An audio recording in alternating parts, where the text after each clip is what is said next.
For over 70 years, the Walt Disney Studios has won the hearts of audiences with the most enchanting, delightful, and lovable characters the world has ever known.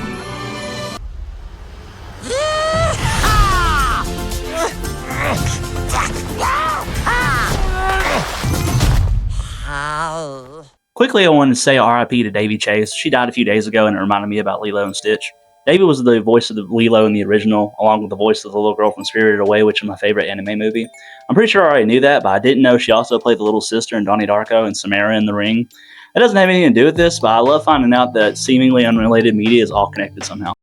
I got a paper trail to prove it. Check this out. Take a look at this. Jesus Christ, that right there. Being that she voiced Lilo, I started thinking about how the animated version absolutely shit-stomped that god-awful live-action remake they released last year. Had my channel been up and running, I would have definitely been here talking shit about it. So here I am now. It's about damn time. What's good, boys and girls? I'm JB, your mainstream millennial, and I like to talk about movies. Let me tell you, watching the OG Lilo and Stitch confirm what I already knew would be my favorite part of running this channel. You have to go back and watch good entertainment I know isn't out to subvert my expectations or tell me how everything I know and love is evil. It's a peaceful life. This movie is so fun, it's good, the soundtrack slaps, and it's colorful. The 2D animation gives it soul and character that is sorely missed today, sadly not just in the animation departments either. I will always be of the opinion that the Disney 2D animated style supplemented with CGI that defined the late 80s to early 2000s in the Disney Renaissance era is the best we've ever had for animation. It was a staple, not just for our childhoods, but of American entertainment in general, and it legitimately hurts my heart that it went away so quickly not long after this movie was released back in 2002. Look how they massacred my boy.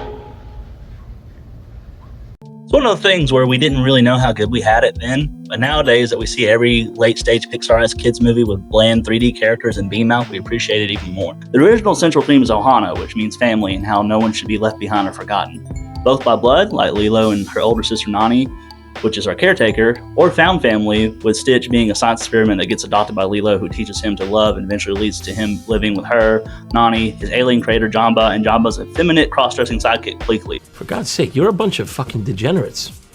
It has a beautiful message about how people should come together and be happy. This was before the term found family was co-opted by losers who indoctrinated dysfunctional college kids with communist and Marxist propaganda. When it was understood that familial and personal connections could both be beneficial in one's life physically and mentally. Before the new norm was outsiders telling you that the system that benefited from those idyllic relationships and produced normal, functional, successful people for decades was bad. Before the dark times. Before the empire.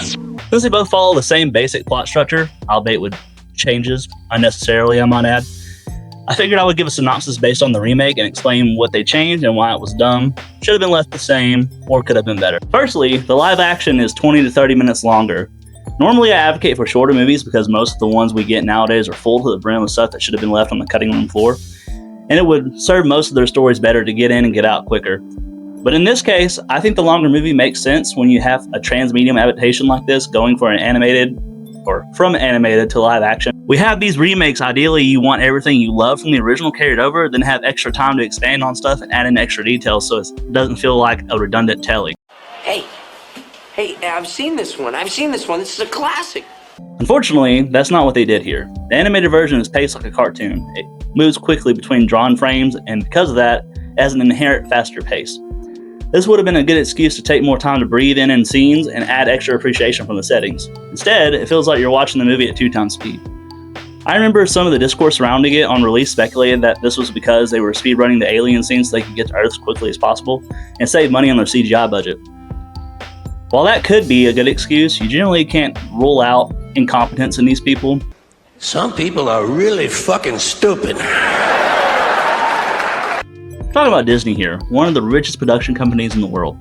If you look at any of their budgets for the movies they made in the last 10 to 15 years, it's hard to believe they would bat an eye about the cost of CGI. And it's a shame too, because I'm sure if you would have asked most people what they loved about the original and what they would like to see more of, they would tell you the Galactic Federation scenes at the beginning of Lilo and Stitch deserve the most fleshing out. As it sits, it opens the space with a shot of the flagship before transferring inside to the hearing for Dr. Jumbo. This is basically unchanged from the original, but I have to nitpick that when the Grand Councilwoman asks Stitch to prove that he has good in him and he says something offensive in their alien language, there's a robot on the council that vomits nuts and bolts. In the original, we know he's throwing up. It's a visual gag. It's funny because we can see it. Modern writers have such low confidence in their audience that they feel they have to add a repetitive warning to him doing it just to make sure you understand. I hate that shit so much. It's so unnecessary and disrespectful. If you can't get the basics of show don't tell right, how can you possibly be trusted with anything? You fucking jagaloons! You're failures! Failures! They continue to speedrun and Stitch escaping, locking him in the car with the two guns pointed at him. This is where they should have introduced Captain Gantu, the original giant shark monster main antagonist, but he's conspicuously missing to the detriment of this whole movie. Stitch has the guns blow a hole in the wall, then escapes and breaks into the vents to get into the ship's hangar bay and steals a cop car. He blasts out into space and is on a collision course with Earth. For some reason that makes no sense other than being necessary to the plot of this movie, the prisoner Jamba is being led through the bridge of their ship exactly at this time. Ooh, how convenient! He offers his help in exchange for freedom, and the councilwoman rightly points out that this is all his fault, but against any sound judgment, agrees to send him with supervision. He allows our resident Earth expert, Pleakley, who is in the movie cosplaying as a cowboy because I guess they thought it would be funnier if he was like an Earth weeaboo. It made more sense than the original when he's dressed like any other Federation personnel and was not an expert on Earth at all. He's supposed to be an expert on mosquitoes, which is actually funnier because no one likes mosquitoes. Yes, they deserve to die, and I hope they burn in hell! To give you an idea here of the pacing crisis we are facing, all this is elapsed in just over 5 minutes. Why the rush? You already have more time than the allotted original to tell the exact same story. Those 10 extra minutes on the ship would have really helped even this movie out. They know better than me, obviously, trust me. I don't know shit about fuck. And where did they put those 10 minutes? Where they felt like they was better allocated? Let me tell you. They show Lilo swimming on Earth with a beautiful underwater transition with the fish, and thankfully had the good sense to keep the soundtrack. But instead of having Lilo go straight from the water to her dance class that she's running late for, they spent precious minutes showing her trespass into a resort and to blend in with the locals to get there. What does this add to the movie? Absolutely nothing. It's needless bloat like this that fuels me to demand shorter movies so they don't feel the need to put stuff in like that. Lilo is played decently enough by a girl who does a good enough job in portraying her eccentricities, but they don't let her keep the same dialogue and explanations for her erratic behaviors. They also remove her fascination with Elvis, but keep his music for the soundtrack. Well, that's kind of lame. Lame. Can't believe it either. Not cool. Totally lame. Instead of letting her be late for something she thinks is important, they let her get to the class on time to join the girls at the dance. In the original, she has to sneak in and joins the dance mid-routine while dripping water, which causes the other girls to slip and fall. This is a better sequence because her being wet and making them slip actually meant she unintentionally affected their performance, which gives them a reason to insult her. Now instead, the mean girl Myrtle is just being a bitch for the sake of it, making fun of a girl because she has no friends and her sister didn't show up for the recital. You don't even get the same satisfaction of Lilo beating her up for being mean to her because in this one she just shoves her off the stage.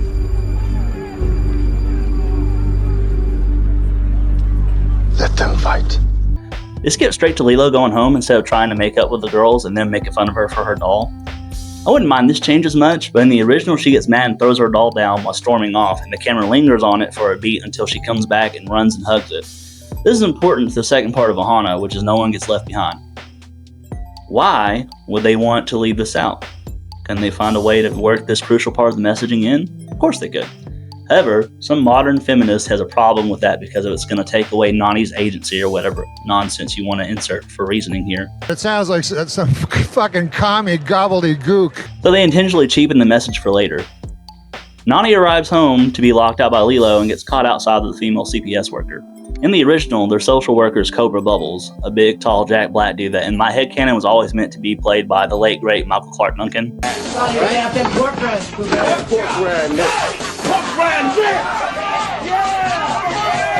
I also love his name too, Cobra Bubbles. How could you go wrong with that? But I think this change could have been serviceable. In this version, Cobra is still an active member of the CIA, and he shows up as a deep cover agent once the aliens arrive. This makes more sense than him just happening to have CIA Black Ops experience as a child care representative. That would be inconceivable. Nani has to break in and let the social worker in, and everything's basically the same until they get to the part where Nani tries to visually coach Lilo into what she's saying. They completely changed what Lilo says, I guess because the original Lilo accidentally brings up being punished and the modern writers thought that came off as too abusive, even though it's played off as a joke because Nani clearly doesn't abuse Lilo. The movie has a weird habit of making it seem like Nani's an incompetent parent when that was not her character in the old one. Seems like a weird choice to try and say she's meant to be more than just a stay-at-home mom by making her bad at it. Weird. The social worker and Nani have a conversation where they explicitly bring up Nani struggling after having lost her parents.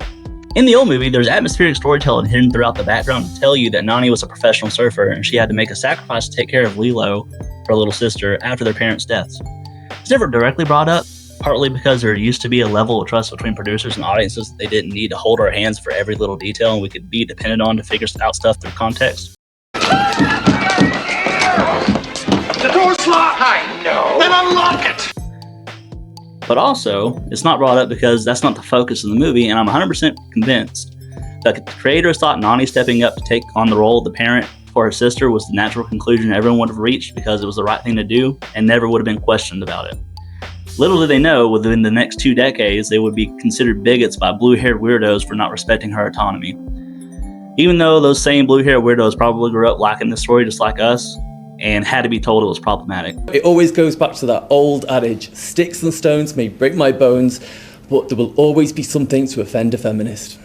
Peter Lloyd. No, that's just obnoxious. Peter Sorry, Lloyd you have to give me a chance to respond to that. That is ridiculous. Also, I think it's kind of fucked up that they basically insult Nani by deciding her being a professional surfer wasn't good enough. Like, yeah, they keep it in the movie that she's a good surfer. They obviously felt that being her defining characteristic would be beneath her, so she has to be smart also by aspiring to go to college to be a marine biologist. It's like getting medals, trophies, accolades, and possibly lucrative sponsorship deals worth thousands to millions of dollars isn't a big enough accomplishment for you. She needs to go and waste potentially thousands of dollars in at least 4 years of her life dealing with a subject that doesn't even matter to marine biology to be considered a real woman. That's not very feminist of you.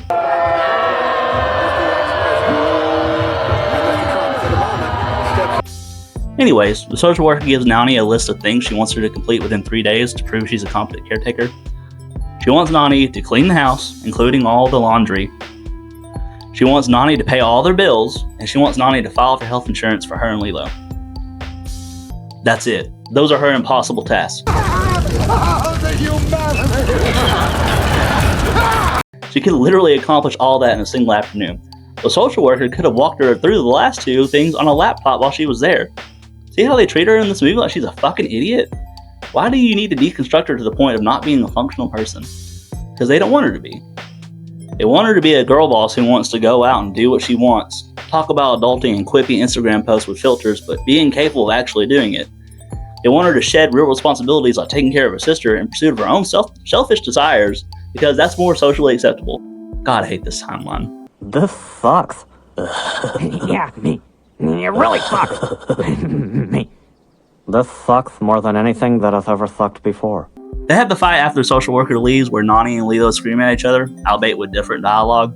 Then Nani goes outside where they introduce the neighbors, Tutu and David. David is basically the same thing in the original. He's Nani's love interest. Something I never noticed was that David, in this one and the original, wears a Maui hook necklace. Maui in Hawaiian folklore created the islands by pulling them up from the seafloor with his hook. So that's a cool bit of continuity to keep. What can I say except you're welcome for the islands I pulled from the sea? Tutu, however, is just a new creation that basically exists to give Nani affirmations about how smart she is and deserves more than living here, and to give Nani an out later by offering to step in and take care of Lilo for her so she can go off to college.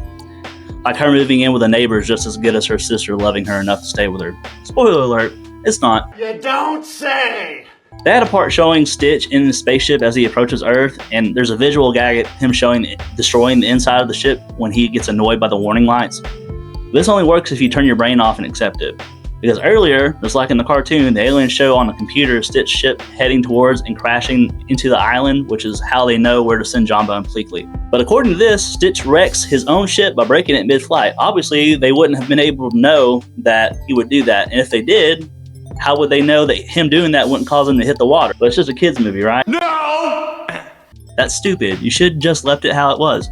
It doesn't end there though, because while they do have Nani and Lilo making up and seeing the crash as a shooting star for Lilo to make her wish for a friend, they completely botch Stitch landing.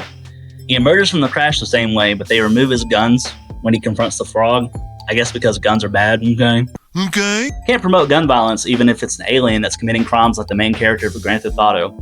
I could forgive this, but they don't stop there. They make Stitch ruin a wedding reception and expose the fact that the aliens exist to everyone in the party. I hate this change probably the most in the movie other than Nani's character assassination. I guess they couldn't think of another way to involve the CIA to get Cobra Bubbles into the story without having these people report an alien. What I would have done is have the aliens and the Galactic Federation make a call to Earth to warn them about Stitch. Or you can just make it like Men in Black situation where they just monitor all of Earth for alien activity and dispatch an agent after seeing the crash. No one would have cared. It wouldn't have changed anything because it's already established lore that there's been contact between aliens and the government in the first movie. If you think that's strange, you should see how we pee.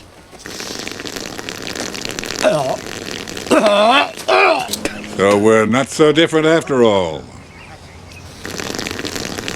He gets ran over after escaping the wedding by a tour bus instead of an 18-wheeler, but they still take him to the animal shelter. The next day, it cuts to another added scene of Jamba and Bleakley arriving on Earth. They assume the identities of tourists and the bellhop at a resort by making clones of their human appearances. This is a much more acceptable addition because otherwise the only thing they could have done would be having Jamba and Bleakley chasing down Stitch wearing human clothes, which is fine for a cartoon, but not for the live action. We're two wild and crazy guys. You guys look stupid. This is probably the best piece of evidence for the argument from earlier of them trying to save money, not having to CGI in the aliens. Like I said, I think it fits. I did want to point out though, they try to make a joke about them having trouble walking on human legs. That's really stupid. That could work for Bleakley since he has 3 legs normally, but that doesn't really make sense for Jamba since he already has 2. Stitch wakes up in the animal shelter, and I actually give the live action props over the original here too, because while I've never thought about it before, why would they take an animal they think is dead to the kennels at the shelter? It'd be one thing if Stitch woke up in cold storage for testing or something, but nope, they just left him to rot in the back with the other animals. Here, they know he's alive, they just think he's a weird-looking dog, which makes a lot more sense, in my opinion. No, I can't believe I said it either. So basically, what I was thinking of was, oh fuck, I can't believe you've done this. It ends up being Tutu's idea to adopt Stitch while babysitting Lilo because I guess it's not allowed for Nani to even recognize her sister as lonely. In this continuity, when they bring home Stitch, Nani rightfully freaks out on Tutu because why would you get to make the unilateral decision, bring a dog to another person's house for them to take care of? Could you imagine if your neighbor just showed up and did that to you? What an asshole! Nani takes Stitch and Lilo to work with her and gets fired because Stitch lights a table on fire, versus fighting with a disguised Jamba and Bleakley like the old one. When they go home, Nani tries to find a way to return Stitch and gets reminded by Lilo about the meaning of Ohana. On the original, this is treated with deference because Ohana is meant to be sacred and Nani recognizes the importance with Lilo. But here, she tells Lilo that it just sounds nice, but in reality it means nothing. You suck! It's supposed to be played here like this is Nani just being realistic and she's jaded because of everything that's happened to her. That's such an awful take to have in a family movie. I'm 100% convinced this was some modern subversion rearing its ugly head where the writer was being honest about them actually thinking the meaning from the original is outdated and stupid. And I wanted to stop watching it right here. Fuck this shit, I'm out. I'm a glutton for punishment though. So Cobra Bubbles has shown up at this point and impersonating the social worker supervisor to investigate aliens. They show up at Lilo and Nani's house and threaten to take Lilo if she doesn't get a job. Sounds like a pretty true to form representation of CPS. Be a serial abuser or drug dealer and they won't bat an eye, but a normal person who loses their job? Psst. Your ass is grass and I'm gonna mow it. They do the same montage of Nani getting rejected from all the jobs she goes to because Lilo and Stitch He said it! He said it! don't know how to act in public. They had a little change at the end though, with Lilo suggesting Nani apply to be a surfing instructor and she immediately gets a job. The problem solved, right? They surf as a family with David to celebrate, and Stitch gets attacked by Jamba and Bleakley in the water. This is the part of the remake where they basically depart from the plot details of the original. Lilo almost drowns with Stitch, so they have to take her to the hospital. CPS shows up there, and they don't even acknowledge Nani doing what they asked her to do. They just talk her into signing her rights away to Lilo to the state. Along with the rage I feel that Nani would be willing to do that, now I'm also getting concerned as to why the government wants this little girl so badly. It's Charlie, I love kids! Nani takes Lilo home and they get to spend their last night together singing, trying to milk our feelings, but it's kind of hard to do that since Nani is willingly giving her up. Stitch feels bad for all the trouble he's caused and sneaks back into the animal shelter. Jamba and Bleakley get fired for their failures, and this is where Jamba commits to the heel turn so he can serve as the primary antagonist in place of the missing Captain Gantu. He locks Bleakley in the closet. Now I'm in the closet. Now I'm in the closet too. And decides to go capture Stitch for himself. Using a portal gun that looks suspiciously like one of those high-tech electronic super soakers he used to sell on TV, he forgoes their human disguises and launches himself into the animal shelter. Since they already have to CGI in Jamba's alien appearance here, I see that as an argument for the sheer stupidity of the studio not seeing an importance in Gantu as a villain rather than a budget concern. Lilo has snuck out of the house to find Stitch because she actually understands the importance of Ohana. And Nani, Cobra Bubbles, and the female social worker find her bedroom empty. Lilo makes it to Stitch just before Jamba shows up, and they run away, leading him back to the now empty house. Jamba and Stitch blow holes through the house, but eventually Stitch gives himself up to spare Lilo, even though he technically wins the fight. It's too much winning. We can't take it anymore. Mr. President, it's too much. Jamba shoots a portal from the house to his ship and leaves Lilo in the house, which collapses behind him. Smoke leaves Nani, David, Tutu, and Cobra Bubbles back to the house where they meet Pleakley, who explains everything. Now, hopefully I've made it clear up to this point that I prefer the old one and Captain Gantu as the big bad, but I feel like it's only fair to point out that if you were to remove Gantu from the plot of the original, the only antagonist that would make sense is Jamba. Fair is fair! So, from that standpoint, I don't necessarily hate evil Jamba as much as I think I would. What I don't like is when he gets Stitch on the ship, his only motivations for what he's doing end up being cliche bullshit of he just wants to remove Stitch's capacity for love so he can use him as a better monster, and then the Federation won't be able to stop him. Stop him from what? Details! Give him a grander ambitions than just be bad guy, me do bad things. He's already a less menacing villain from the giant Gantu from a visual standpoint alone. Add a little care to your stories. I feel like that's the biggest problem with these remakes as a whole. They feel like the studio just doesn't care. They just want you to turn up for a nostalgia cash grab, the reputation after the fact be damned. I understand the demand for profit, but if that's your sole focus, there's going to be a diminishing returns eventually until you're left with no profits, and that reputation you lose sacrificing your stories on that altar will be much harder to earn back. If you'd like to have both, add a little TLC to these stories that we already love.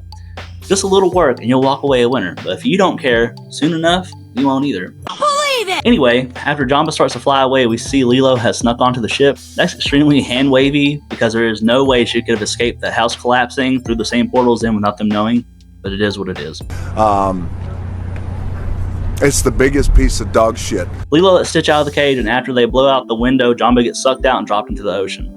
The ship crashes in the water and Stitch helps her get out, but since he can't swim, he makes a sacrifice to let Lilo swim away while he sinks to the bottom. Nani and David are able to swim out to the wreck, and David saves Lilo, and they finally let Nani have a positive moment when she swims down and carries Stitch to the shore from the seafloor. I'm going to point out that Stitch is almost dead here, having very narrowly drowned. Keep that in mind for a second. They of course resuscitate him. They jumpstart his heart with a car battery because main characters are never in danger, like, ever. Heard you died in a tank in South America. Well, I wasn't in that tank. Tutu says the only thing I'll ever agree with her on, which is when the aliens show up and the Federation flagship's there, she says it never ends. And the Grand Councilwoman comes down personally to arrest Stitch and Jamba, who has been under the water for about 8 minutes in movie time, and is somehow just fine. How? God damn it, have just a little bit of consistency. Is that too much to ask for? Apparently so. Yup! But Stitch gives a speech about how this is his Ohana, and they had the good sense to leave it as it was, which is a nice change of pace for this movie. Pleakley asks for Stitch to remain on Earth, and eventually the Grand Councilwoman agrees, leaving Pleakley there to supervise them after Cobra Bubbles promises to cover for them with the CIA. Finally, the worst part of the movie. After the aliens leave, the group comes together for what seems to think is a heartfelt moment where Tutu and Social Services convince Nani that they can sign Lilo over to Tutu and David to live with them while she goes off to college. After everything she's been through, where you'd think the lesson learned would be the importance of family, Nani still agrees to go and abandon Lilo. And this is treated as a win. What? What the fuck? Even the movie tries to softball this, like, look, she gets to keep the portal gun, that's okay, she can come back anytime she wants to. No, she just abandoned her sister. She's choosing college over the only family she has left. You don't get to say that there's no harm done. Why would you disrespect your characters and the core messaging like this? Fuck this movie. And that's the live action Lilo and Stitch. It's a rough mess of changes and contradictions, but somehow not the worst Disney movie live action remake. Not even close. Hopefully you're in agreement that the animated version is better in every way, but if not, I'd love to hear why in the comments section down below. Let me know what you think, like and dislike the video, and of course, thank you for watching. I'll catch you in the next one. Bye!